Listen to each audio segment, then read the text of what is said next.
My name is Emma, I'm 22, and on my birthday, my own father sold my laptop to buy my sister a new phone, then demanded I pay her college tuition. Before I tell you how they reacted when they found what I left on the kitchen table, let me know where you're watching from in the comments. To understand why I did what I did, you need to understand my family. In our house, there were 2 daughters, but only one golden child, and it wasn't me. My younger sister Olivia could do no wrong, she was the sun, and I was the planet that was just expected to orbit her quietly without complaint.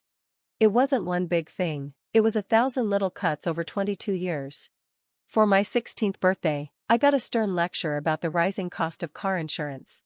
For hers, 6 months later, she got the keys to a brand new sedan parked in the driveway with a big red bow on it.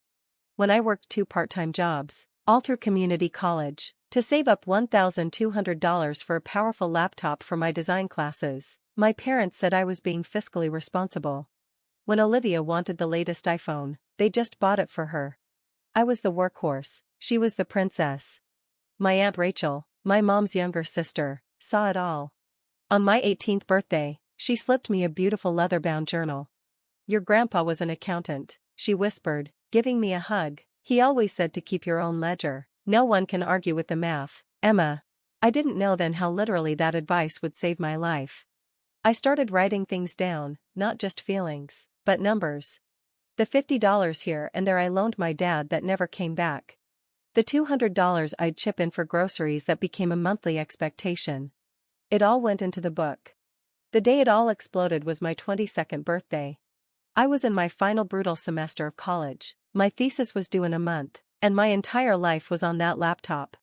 I was at the library when my phone buzzed. It was a text from my dad. "Sold your laptop, Olivia needs a new phone, be grateful we still feed you." I read it once, then twice. It felt like a punch to the gut, stealing all the air from my lungs. My hands started to shake. Before I could even process the rage, a second text came through. "Also, you'll pay your tuition, $6,000, by Friday." Something inside me, something that had been bent and bruised for years, didn't just break, it turned to steel. I typed back 2 words, "No chance." His reply was instant. "Then get out, you're cut off." And just like that, it was over. I didn't cry, I didn't scream. For the first time, there was no emotional chaos inside me, there was only a cold, sharp clarity. It was the kind of clarity that comes when you've been pushed past your breaking point and realize there's nothing left to lose. I drove home. I walked past Olivia's room, she was giggling, unboxing her shiny new phone, completely oblivious. I went to my own room and pulled out a single duffel bag. I packed my essentials, toiletries, a few changes of clothes, my passport, and my backup hard drive. Then I went to my closet, reached into the back, and pulled out a thick brown accordion folder. Inside was every receipt, every bank statement with highlighted transfers, every IOU I ever made them sign as a joke. Years of meticulous records, all thanks to Aunt Rachel's advice, my grandfather's ledger. I walked down to the kitchen and placed the folder squarely in the middle of the table. On the front, I had written in clean black marker, "For Mom, Dad, and Olivia." Then I walked out the back door, closed it softly behind me, and never looked back. My first call was to Aunt Rachel. Her voice was a balm on a wound I didn't even know was still bleeding. "You come here right now," she said, no questions asked. When I got to her small, cozy apartment, she just held me for a long time. Then, sitting on her couch with a cup of hot tea in my trembling hands, I pulled out my spare laptop. I opened a prayer-written email, the one I had saved in my drafts for a day I hoped would never come. It was addressed to my grandmother, Eleanor, my dad's mother, the formidable, no-nonsense matriarch of our family. I attached a single large PDF file, a scanned copy of every single page in that brown folder. My finger hovered over the send button. This was it, this was the point of no return. I closed my eyes, took a deep breath, and clicked. The quiet little swoosh sound of the email leaving my outbox felt like a cannon blast. The next morning, my aunt's phone rang. It was my mother, hysterical. I didn't need to hear the words to know what was happening, I could picture it perfectly. Olivia, probably coming down for breakfast, would have been the first to see the folder. She'd open it out of curiosity. She'd see the bank statements showing thousands of dollars transferred from my savings account labeled Olivia's expenses. She'd see the receipts for her car repairs, her shopping sprees, all paid for from my paychecks. But the final blow, the secondary twist I had placed at the very back, was a document about her own trust fund, the one our grandfather had set up for both of us. It would show that after they had drained my college fund of $24,000, they had started chipping away at hers. The look of betrayal on her face must have been devastating. The realization that she wasn't just the golden child, she was a pawn, just like me, used to keep us from ever comparing notes. I could imagine my dad, his face turning from red to white as he realized this wasn't just an angry note. This was a prosecution. The hook for my story was his panicked calls. He was likely calling every relative, trying to spin the story, trying to paint me as the ungrateful, unstable daughter. But then, in the middle of their chaos, I did something they never expected. I went back. Aunt Rachel drove me. I walked right up to the front door and used my old key. I stepped inside. The three of them were in the living room, frozen in a tableau of panic and accusation. My old phone, which I'd left on the counter, was buzzing incessantly with calls from my dad's number. He was calling me from his own pocket. He saw me, and his face contorted with a mix of fury and relief. "Emma, thank God you came to your senses. Now stop this nonsense." I held up a hand. "I forgot something," I said, my voice even.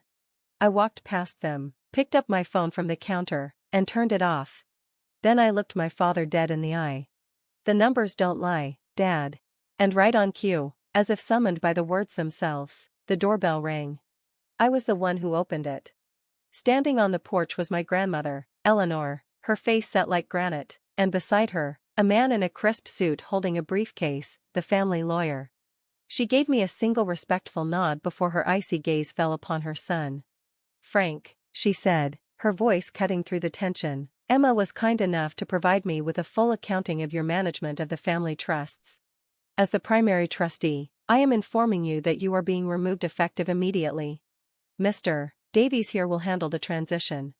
We will be conducting a full audit, and any and all misappropriated funds will be returned to Emma and Olivia's accounts. Do you understand?" My dad just stared, his mouth opening and closing like a fish. My mom let out a sob. The power in the room had shifted so completely, it was almost silent. I hadn't needed to be rescued, I had simply brought in the law to witness the truth I had already laid bare. A day later, I met Olivia at a neutral coffee shop. She looked small and broken. "I'm so sorry, Emma," she whispered, twisting a napkin in her hands. "I never knew." I looked at my sister, really looked at her, and for the first time, I didn't feel a sting of resentment. I just felt a quiet sadness for both of us. "It's not your fault," I said, and I meant it. "You were their trophy, and I was their bank. We were just different kinds of tools to them. But from now on," I said, meeting her gaze, "we tell each other the truth." It was the first shaky brick in a new foundation. 1 year later, on my 23rd birthday, my life looked nothing like I could have imagined. I had a good job at a marketing firm, not my dream job, but it was mine, and I earned it. My relationship with Olivia was a work in progress. We were in therapy together, learning how to be sisters without our parents' poison between us. It was hard, but it was real. My birthday party was a small affair in my own apartment. It was modest, but every single thing in it I had paid for myself. At the end of the night, my grandmother handed me a thick envelope. Inside wasn't money, but a deed to a small cabin in the mountains that my grandfather had bought years ago, the one he'd always said he was saving for me. "This isn't a gift, Emma," she said, her voice softer than I'd ever heard it. "It's a tool, go build whatever you want with it." Tonight, standing here telling you this, I look back on that horrible birthday text. My father took my laptop, my savings, my sense of security. But he gave me something so much more valuable in return, my freedom. He thought he was cutting me off. But all he did was cut the last chain that held me to a life that was slowly killing me. My story isn't about what I lost.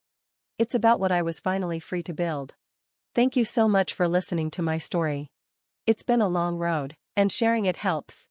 I have a question for you all. Have you ever had to set a hard boundary with your family to protect your own peace? Let me know your experience in the comments below. And if this story resonated with you, Please give it a like and subscribe for more. It truly means the world.